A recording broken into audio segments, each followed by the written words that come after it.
A mi smo do sada o piratima slušali samo u pričama, a danas, verovali ili ne, direktno od Mihajla Kneževića, našeg čoveka, našeg mornara, koji se sa pravim piratima nedavno susreo, i to oči u oči. Mihajlo, pričaj. Dobili smo informaciju da prolazimo pored njih i oni su bili u ta neka dva čamca i u više navrata su naletali da uđu na brod, ali nisu uspeli. Da, jer je brod sa posadom na kom je bio Mihajlo odoleo napadima pravih pravcatih pirata, mada priznaje Mihajlo da strahu ipak nije niko od mornara odoleo. Jesmo se uplašili, pa mislim, uplašili smo se naravno, nije svejedno, na otvorenom si moru, Razumem. A jesu pirati isti onakvi kao u filmovima, znaš, ono povez preko očiju, pa duge kose, pa kikice?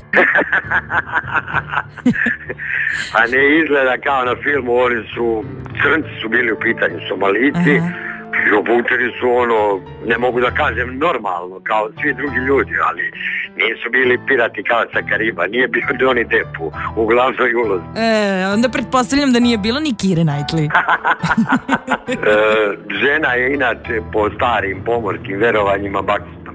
Pa niste ni vi nešto mnogo srećni čim ste na pirate naletili. A ti si, Mihajlo, čula sam, ipak rešio da ubrzo kreneš ponovo, jeli? Ideš na brod?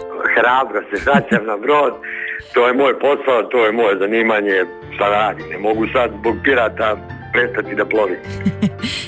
Ako pirati nisu ko na filmu, onda sam sigurna da su mornari baš onakvi kao što smo ih zamišljali. Ko Mihajlo, neustrašivi, hrabri i duhoviti pre svega. Radio S.